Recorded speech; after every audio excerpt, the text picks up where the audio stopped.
ನಮಸ್ತೆ all, welcome you all to GLV classes. I am Meena Kiran. ಪ್ರೀತಿಯ SSLC ವಿದ್ಯಾರ್ಥಿಗಳೇ, ಇಂದಿನ ಈ ವಿಡಿಯೋ ಕ್ಲಾಸ್ ನಲ್ಲಿ ನಾನು ನಿಮಗೆ ಎಕ್ಸ್ಟ್ರಾಕ್ಟ್ಸ್ 8ನೇ ಪಾಠದ 8ನೇ ಪೊಯಮ್ದು 8th poem, that is after outer space tomorrow morning. ಆ ಪೋಯಮ್ದ LBA ಇಂದ ಬಂದಿರತಕ್ಕಂತಹ ಎಲ್ಲಾ ಕ್ವೆಶನ್ಸ್, LBA ಇಂದ ಕೇವಲ 6 ಕ್ವೆಶನ್ಸ್ ಬಂದಿದೆ ಅಷ್ಟೇ. Only 6 questions. ಈ 6 ಕ್ವೆಶನ್ಸ್ ಅನ್ನ ನೀವು ರಿಪೀಟ್ ಆಗಿ ಕಲ್ತ್ರೆ 3 ಮಾರ್ಕ್ಸ್ ಗ್ಯಾರಂಟಿ. ಓಕೆ, ಹಾಗಾಗಿ ವಿಡಿಯೋವನ್ನ ಕೊನೆವರೆಗೂ ಸ್ಕಿಪ್ ಮಾಡ್ದಿರಾ ನೋಡಿ. ಇದನ್ನ ನೀವು ರಿವಿಷನ್ ಆಗಿ ಕೂಡ ಬಳಸ್ಕೋಬಹುದು. ಕ್ವೆಶನ್ ಅಂಡ್ ಆನ್ಸರ್ ಎರಡನ್ನೂ ನಾನು ನಿಮಗೆ ಕೊಡ್ತೇನೆ. ಇದು LBA ದಲ್ಲಿರ್ತಕ್ಕಂತಹ ಕ್ವೆಶನ್ಸ್. ನಿಮ್ಮ ಹತ್ರ LBA ಸಾಹಿತ್ಯ ಇದ್ರೆ ನೋಡ್ಕೊಳ್ಳಿ. 1 2 3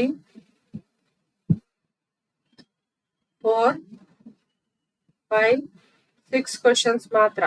ಅದಾದ ನಂತರ ಸ್ಟಡಿ ದ ಪಿಕ್ಚರ್ ಅಂತ ಕೊಟ್ಟಿದ್ದಾರೆ. ಸೊ LBA ನಿಮ್ಮ ಹತ್ರ ಇದ್ರೆ ಸಾಫ್ಟ್ ಕಾಪಿ ಅಥವಾ ಹಾರ್ಡ್ ಕಾಪಿ ನೋಡ್ಕೋಬಹುದು. ಸಾಫ್ಟ್ ಕಾಪಿ ಇಲ್ಲ ಅಂತಂದ್ರೆ ನೀವು KSEEB ವೆಬ್ಸೈಟ್ ಇಂದ ಡೌನ್ಲೋಡ್ ಮಾಡ್ಕೋಬಹುದು ಈಸಿಯಾಗಿ. ಈ 6 ಕ್ವೆಶನ್ಸ್ ನ ಕಲ್ತ್ರೆ ನಿಮ್ಗೆ 8th ಪೊಯಮ್ ಇಂದ 3 ಮಾರ್ಕ್ಸ್ ಗ್ಯಾರಂಟಿ ಇದೆ. ವಿಡಿಯೋವನ್ನ ಕೊನೆವರೆಗೂ ನೋಡಿ. ಎಲ್ಲಾ ಕ್ವೆಶನ್ಸ್ಗೂ ಆನ್ಸರ್ ಅನ್ನ ಕೊಡ್ತೇನೆ. ನೀವು ರಿವಿಷನ್ ಆಗಿಯೂ ಬಳಸ್ಕೋಬಹುದು, ನೋಟ್ಸ್ ಕೂಡ ಮಾಡ್ಕೋಬಹುದು.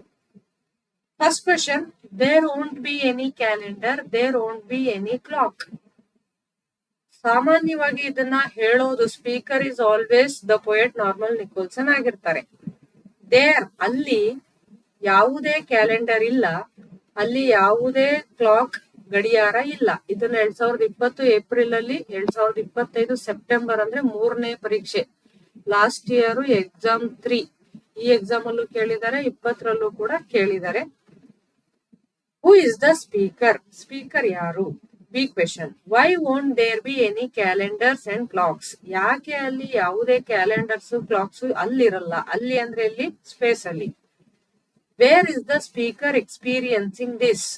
ಎಲ್ಲಿ ಸ್ಪೀಕರ್ ಇದನ್ನ ಅನುಭವಿಸ್ತಾರೆ, ಎಕ್ಸ್ಪೀರಿಯನ್ಸ್ ಮಾಡ್ತಾರೆ?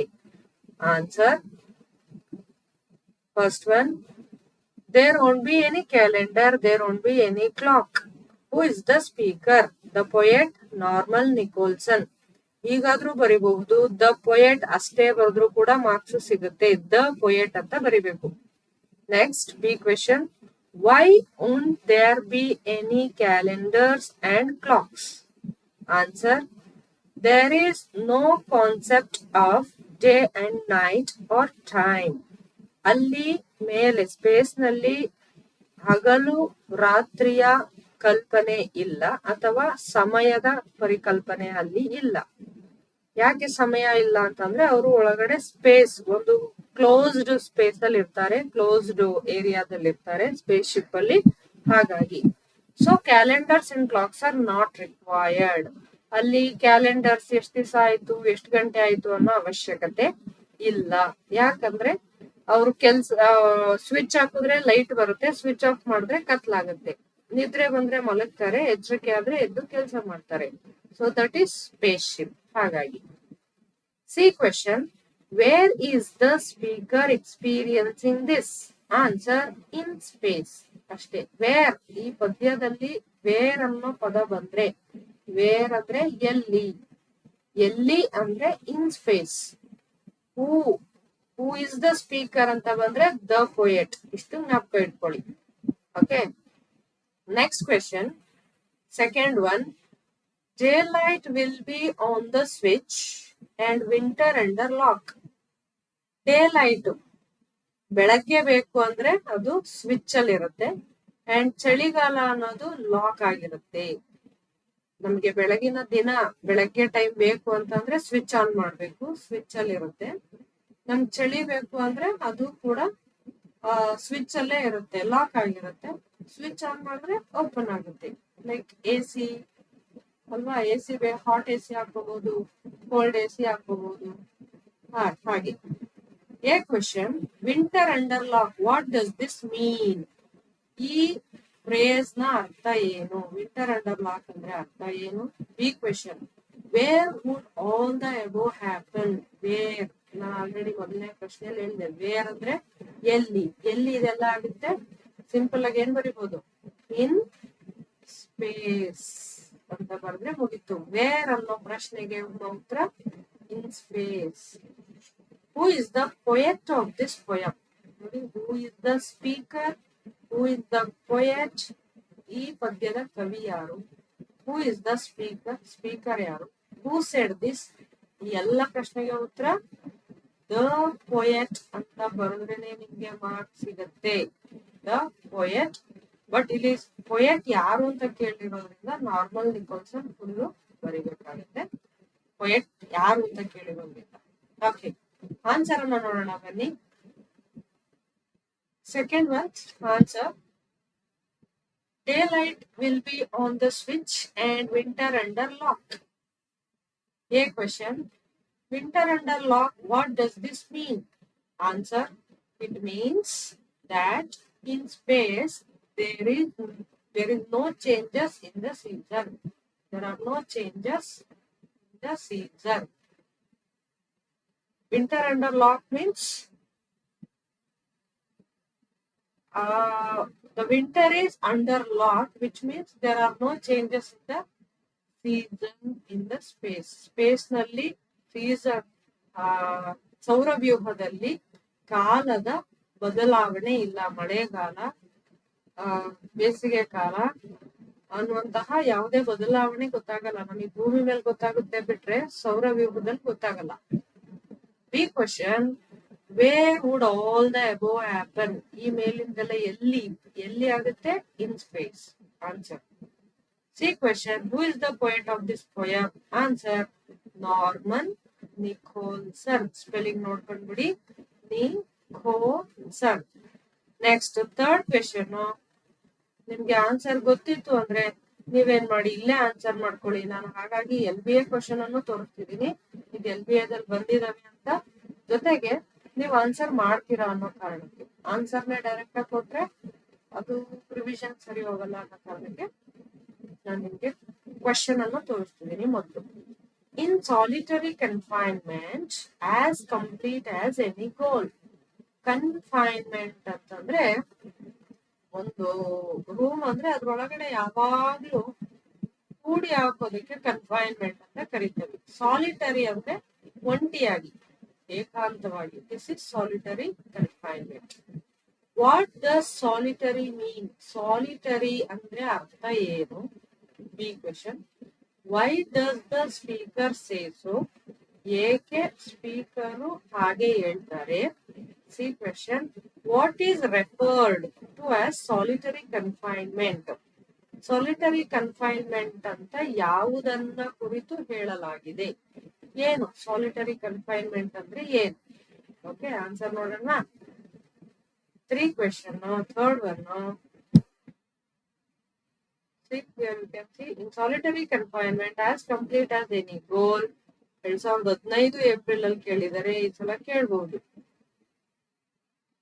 What does solitary mean? Solitary ಅಂದ್ರೆ ಅರ್ಥ ಅಲೋನ್ ಅಷ್ಟೇ. ಸಾಲಿಟರಿ ಅಂದ್ರೆ ಅಲೋನ್, ಒಂಟಿ. ಕನ್ನಡದಲ್ಲಿ ಒಂಟಿ ಅಂತೀವಿ. B question, why does the speaker say so? ಯಾಕೆ ಸ್ಪೀಕರ್ ಹಾಗೆ ಹೇಳ್ತಾರೆ? ಮೇಲ್ಗಡೆ ಸ್ಪೇಸ್ ಅಲ್ಲಿ ಒಬ್ಬರೇ ಇರ್ಬೇಕು, ಒಂಟಿಯಾಗಿ ಅಂತ ಯಾಕೆ ಹೇಳ್ತಾರೆ? Because he will be completely isolated from the world. One must remain in the spaceship, which is why the poet describes his experience in the spaceship as solitary confinement. Ishte uttara, because the poet will be completely isolated from the world. Ishtu answer, main answer. One must remain in spaceship. Spaceship ಅಲ್ಲೇ ಉಳಿಬೇಕಾಗುತ್ತೆ. ಅಲ್ಲಿ ಆತ complete ಆಗಿ, ಒಟ್ಟಾರೆಯಾಗಿ ಒಂಟಿಯಾಗಿ ಇರ್ಬೇಕಾಗುತ್ತೆ spaceship ಅಲ್ಲಿ. ಹಾಗಾಗಿ ಅದು solitary confinement ಅಂತ ಹೇಳ್ತಾರೆ. C question, what is referred to as solitary confinement? ಯಾವುದನ್ನ? ಇಲ್ಲಿ ವೈ ಅಂದ್ರೆ ಏಕೆ ಅವರು ಸಾಲಿಟರಿ ಕನ್ಫೈನ್ಮೆಂಟ್ ಅಂತ ಕರೆದ್ರು. ನೆಕ್ಸ್ಟ್ ಸಿ ಕ್ವೆಶನ್, ಯಾವುದನ್ನ ಸಾಲಿಟರಿ ಕನ್ಫೈನ್ಮೆಂಟ್ ಅಂತ ಕರೆದ್ರು? Life in space ship. ಆ ಮೇಲ್ಗಡೆ ಸ್ಪೇಸ್ ಶಿಪ್ ಅಲ್ಲಿ ಆ ಒಂದು ಏನು ವ್ಯೂ, ಒಂದು ಸ್ಪೇಸ್ ಶಿಪ್ ಇರುತ್ತಲ್ಲ, ಹೇಳಿದ್ನಲ್ಲ ಅವಾಗ್ಲೇ ಈ ರೀತಿ ಅವ್ರಲ್ಲಿ ಇರ್ಬೇಕಂತ. ಸೊ ಇದ್ರಲ್ಲಿರುವ ಜೀವನ ನಡೆಸೋದನ್ನ ಲೈಫ್ ಇನ್ ಸ್ಪೇಸ್ ಶಿಪ್, ಈ ಸ್ಪೇಸ್ ಶಿಪ್ ಅಲ್ಲಿ ಜೀವನ ಕಾಲ ಕಳೆಯೋದನ್ನ ಅವರು ಸಾಲಿಟರಿ ಕನ್ಫೈನ್ಮೆಂಟ್ ಅಂತ ಕರೆದ್ರು. ಓಕೆ, ಕನ್ಫ್ಯೂಷನ್ ಮಾಡ್ಕೋಬೇಡಿ. ಯಾಕೆ ಹೆಂಗಂದ್ರು ಅಂದ್ರೆ, because you will be completely isolated from the world. ಪ್ರಪಂಚದಿಂದ ಒಟ್ಟಾರೆಯಾಗಿ ಅವರು ಬೇರೆ ಹಾಕಲ್ಪಡ್ತಾರೆ, ಒಂಟಿಯಾಗಿರ್ತಾರೆ. One must remain in spaceship. ಆತ ಸ್ಪೇಸ್ ಶಿಪ್ ಅಲ್ಲೇ ಉಳಿಬೇಕಾಗುತ್ತೆ. ಹಾಗಾಗಿ ಕರೆದ್ರು. ಯಾವುದನ್ನ ಸಾಲಿಟರಿ ಕನ್ಫೈನ್ಮೆಂಟ್ ಅಂತ ಕರೆದ್ರು ಅಂದ್ರೆ, ಉತ್ತರ life in the spaceship. ಸ್ಪೇಸ್ ಶಿಪ್ಪಿನಲ್ಲಿ ಜೀವನ, ಅಲ್ಲಿ ನಡೆಸುವ ಜೀವನವನ್ನ ಸಾಲಿಟರಿ ಕನ್ಫೈನ್ಮೆಂಟ್ ಅಂತ ಕರೆದ್ರು. Okay, next fourth question. Next question. Okay, fourth. With the teacups circling round me like the planets round the sun. So ನಾನು ಅಲ್ಲಿ ಸ್ಪೇಸ್ ಶಿಪ್ ಅಲ್ಲಿ ಹೋದವಾಗ ಟೀ ಕಪ್ಸ್ ಎಲ್ಲ ನನ್ನ ಸುತ್ತ ಸರ್ಕಲ್ ಹೊಡಿತಿರ್ತಾವೆ. ಯಾವ ರೀತಿ ಸರ್ಕಲ್ ಹೊಡಿತವೆ ಅಂದ್ರೆ, ಇದನ್ನ ಪ್ರಿಪರೇಟರಿ 2 ನಲ್ಲಿ ಕೇಳಿದ್ರು. ಈಗ answer, between which 2 things is the comparison made. ಯಾವ ಎರಡು ವಸ್ತುಗಳ ನಡುವೆ ಈ ಒಂದು ಹೋಲಿಕೆಯನ್ನ ಮಾಡಲಾಗಿದೆ. ಈತನನ್ನ ಯಾವ ಎರಡು ವಸ್ತುಗಳ ಜೊತೆ ಹೋಲಿಕೆ ಮಾಡ್ತಾರೆ ಅಂತಂದ್ರೆ, ಈತ ಪೊಯೆಟ್ ಸನ್ ಇದ್ದ ಹಾಗೆ ಅಂಡ್ ಟೀ ಕಪ್ಸ್ ಪ್ಲಾನೆಟ್ಸ್ ಇದ್ದ ಹಾಗೆ ಅಂತ.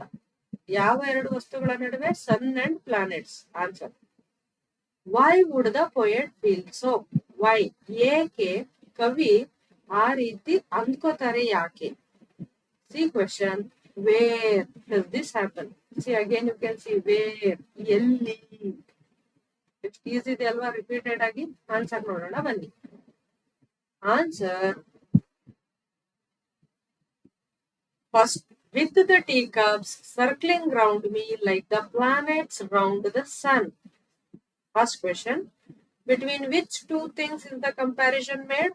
Answer, teacups and planets. teacups planets ನ ನಡುವೆ ಓಕೆ ಕಂಪ್ಯಾರಿಸನ್ ಅನ್ನ ಮಾಡಲಾಗಿದೆ. And sun also you can write. Sun, ಸೂರ್ಯ ಮತ್ತೆ ಪ್ಲಾನೆಟ್ಸ್ ಗಳ ನಡುವೆ ಟೀ ಕಪ್ಸ್ ಮತ್ತೆ ಇದನ್ನ ಕಂಪೇರ್ ಮಾಡ್ಕೋತಾರೆ. ಟೀ ಕಪ್ಸ್ ಅನ್ನ ಪ್ಲಾನೆಟ್ಸ್ ಗೆ ಕಂಪೇರ್ ಮಾಡಿದ್ದಾರೆ. Tea cups and planets. Next, in space there is no why would the poet feel so? ಯಾಕೆ ಪೊಯೆಟ್ ಹಾಗೆ ಅನ್ಕೋತಾರೆ? ತನ್ನ ಸುತ್ತ ಟೀ ಕಪ್ಸ್ ಪ್ಲಾನೆಟ್ಸ್ ತರ ಸುತ್ತುತ್ತಿದ್ದಾವೆ ಅಂತ ಯಾಕೆ ಅನ್ಕೋತಾರೆ? In space there is no gravitational force like on earth. ಇಷ್ಟು ಬಂದ್ರೆ ಸಾಕು. ಸ್ಪೇಸ್ ನಲ್ಲಿ ಐ ಕ್ಯಾಪಿಟಲ್. ಇನ್ ಸ್ಪೇಸ್ ನಲ್ಲಿ ಗುರುತ್ವಾಕರ್ಷಣ ಬಲ ಇಲ್ಲ. ಭೂಮಿಯ ಮೇಲೆ ಇದ್ದ ಹಾಗೆ, ಅರ್ತ್ ಮೇಲೆ ಇದ್ದ ಹಾಗೆ ಅಲ್ಲಿ ಸ್ಪೇಸ್ ನಲ್ಲಿ ಗುರುತ್ವಾಕರ್ಷಣ ಬಲ ಇಲ್ಲ. ಹಾಗಾಗಿ ಅಲ್ಲಿ ಏನೇ ಎಸೆದ್ರು ಕೂಡ ಅಲ್ಲಿ ಎಲ್ಲ ಫ್ಲೋಟಿಂಗ್ ಆಗ್ತಿರುತ್ತೆ, ತೇಲ್ತಾ ಇರುತ್ತೆ. C question, where does this happen? Where, ಎಲ್ಲಿ? Answer, in space. ಇದನ್ನ ಆಲ್ರೆಡಿ ಹೇಳಿದೀನಿ. ವೇರ್ ಅಂದ್ರೆ ಯಾವಾಗ್ಲೂ in space. Next question, fifth one. Tracking through your telescope my upward shooting star. ನಾನು ಮೇಲಕ್ಕೆ ಹೋಗುವುದನ್ನ, ಶೂಟಿಂಗ್ ಸ್ಟಾರ್ ತರ ಮೇಲಕ್ಕೆ ಅಪ್ವರ್ಡ್ ಆಗಿ ಹೋಗ್ತಿರೋದನ್ನ ನೀವು ನನ್ನನ್ನ ಟ್ರ್ಯಾಕ್ ಮಾಡ್ಬೋದು ಟೆಲಿಸ್ಕೋಪ್ ಮೂಲಕ ನಾವು ಆಕಾಶಕಾಯಗಳನ್ನ ನೋಡ್ತೀವಲ್ವಾ, ಸೊ ಅದ್ರಲ್ಲಿ ನೀವು ನನ್ನನ್ನ ನೋಡಬಹುದು. Who does your refer to? ಇಲ್ಲಿ ಯುವರ್ ಎಂದರೆ ಯಾರು, ನಿಮ್ಮ ಅಂದ್ರೆ ಯಾರಿಲ್ಲಿ? Next B question, which instrument does the poet tell? Instrument ಅಂದ್ರೆ ಆ ಒಂದು ಟೂಲ್, ಆ ಒಂದು ಏನಂತೀವಿ, ಯಾವೊಂದು ಅಸ್ತ್ರ. ಪೊಯೆಟ್ ಹೇಳ್ತಾರೆ to track his journey upward space. ಮೇಲ್ಗೆ ಹೋಗೋದ ಜರ್ನಿಯನ್ನ ಟ್ರ್ಯಾಕ್ ಮಾಡೋಕ್ಕೋಸ್ಕರ ಯಾವ ಟೂಲ್ ಅನ್ನ ಬಳಸಿ ಅಂತ ಹೇಳ್ತಾರೆ? ದಟ್ ಈಸ್, ನಿಮ್ಗೆ ಆಲ್ರೆಡಿ ಆನ್ಸರ್ ಗೊತ್ತಾಗಿರುತ್ತೆ. C question, what feeling is express throughout the poem? ಇಡೀ ಪೊಯಮ್ ಅಲ್ಲಿ ಪೊಯೆಟ್ ಯಾವ ಒಂದು ಭಾವನೆಯನ್ನ, ಯಾವ ಒಂದು ಫೀಲಿಂಗ್ ಅನ್ನ ಎಕ್ಸ್ಪ್ರೆಸ್ ಮಾಡಿದ್ದಾರೆ. ಯಾವ ಫೀಲಿಂಗ್ ನೋಡ್ಬೋದು? ಆನ್ಸರ್ ನೋಡೋಣ ಬನ್ನಿ. Fifth one, tracking through your telescope my upward shooting star. A question. Who does your refer to? Answer the people. ಇಷ್ಟು ಬರೆದ್ರು ಸಾಕು. ಆನ್ಸರ್ ಏನ್ ಹೇಳಿ? The people ಅಂತ ಬರೆದ್ರು ಕೂಡ ಆನ್ಸರ್ ಆಗುತ್ತೆ. B question. Which instrument does the poet tell us to use? ಯಾವ ಇನ್ಸ್ಟ್ರೂಮೆಂಟ್ ಅನ್ನ ಅವ್ರು ನಮ್ಗೆ ಬಳಸಕ್ ಹೇಳ್ತಾರೆ? Answer telescope. ನೋಡಿದ್ವಿ ಅಲ್ವಾ telescope, tracking through your telescope ಅಂತ ಆ ಇನ್ಸ್ಟ್ರೂಮೆಂಟ್ ಮೂಲಕ. Next one, what feeling is expressed? ಯಾವ ಅವರ ಭಾವನೆಯನ್ನ ಇಲ್ಲಿ ಎಕ್ಸ್ಪ್ರೆಸ್ ಮಾಡ್ತಾರೆ? ಆಂಗ್ಸೈಟಿ. ವಾಪಸ್ ಬರ್ತೀನೋ ಇಲ್ವೋ ಅನ್ನುವಂತಹ ಉದ್ವೇಗ, ಆ ಆಂಗ್ಸೈಟಿ ಇದೆ ಅವ್ರಿಗೆ. ನಾನು ಹೋಗ್ತಾ ಇದ್ದೀನಿ, ನಾಳೆ ಬರ್ತೀನೋ ಇಲ್ವೋ ಗೊತ್ತಿಲ್ಲ, ಆ ಒಂದು ಆತಂಕವನ್ನ ನಾವು ನೋಡ್ಬೋದು. Okay, next question, sixth question. You can cross out my name from the telephone book. Telephone book ಇಂದ ನನ್ನ ಹೆಸರನ್ನ ನೀವು ಕ್ರಾಸ್ ಔಟ್ ಮಾಡಬಹುದು.